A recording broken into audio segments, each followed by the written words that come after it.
Well, tax day is behind us. The markets have continued to push up, and there is trouble in Europe. So what does all of that mean for you? Well, Nick Schumann from Oak Partners is here to walk us through a few of those things that we should all be thinking about. Nick, great to have you here with us. Thank you again for having me back. And well, tax day was just last week. What are some of the tips you have for viewers who may be looking to reduce their tax bill for next year? Yes, tax day's over, thank goodness, for one. Thank goodness, yes. But for those who went through tax day or through the tax season and found that they have a higher bill than they expected, they're going to be looking for some deductions for next year. So there's no time like the present to start on that. Specifically, what I would recommend is keep it simple. That's the first and foremost thing in finance, keep it simple. And you can do that through your retirement plan, through your company. 401k would be the most common one that people would use or be familiar with. And that is going to be easy to do because it comes right out of your check. Right. And when you do that into the tax deductible side, it's going to be less on your tax bill for next year.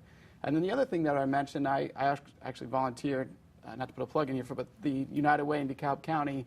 And so there's a lot of charities that we see. And I would, you know, we've seen some need in that area for a lot of charities do wonderful things for our community. And find one that you like, you can get teamed up with, and do that early. Because with the charitable deduction, you can't wait until next year and say, oh, I have a tax bill, let me do a contribution for the previous year. So if you're going to do that immediately. So whether you're saving for someone else through a non-for-profit or charity side, or saving through yourself, start it as soon as you can. Start now, yeah. Now I want to talk about stocks. I know a lot of us, a lot of young people are not investing in stocks. Yep. Is that a wise thing to do with the markets pushing up near at all-time highs? Right, yeah, because if you're going to put more money into the 401k, you're definitely, I shouldn't say definitely, but you're probably going to be putting some of that into the stock market. So people are concerned now that we are, like you said, pushing up near highs. Where does it go from here? Right.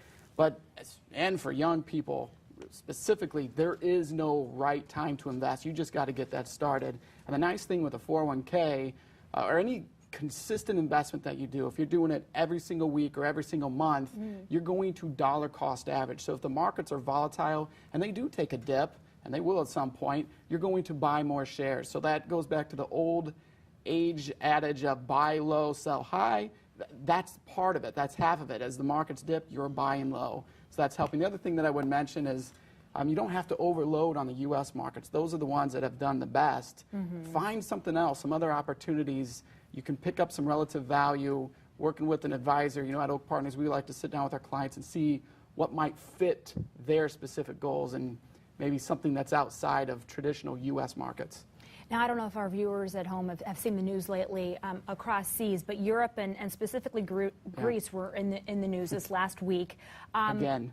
Again. What concerns should we have? How does that, I guess if you want to explain a little bit what's going on over there and then how that translates to the United States. Sure. The biggest issue is Greece, and right now they've got some pretty big debt payments. And over the last, I've been on here before, I don't know how many years ago it was, but 2 or 3 years ago I talked about Greece.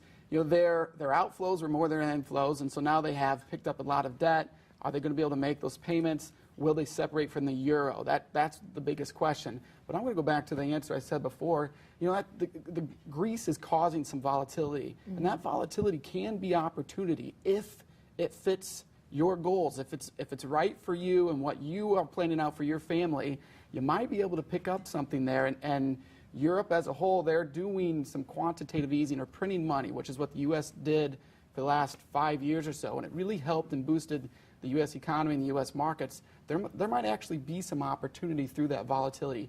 You have to stay aware.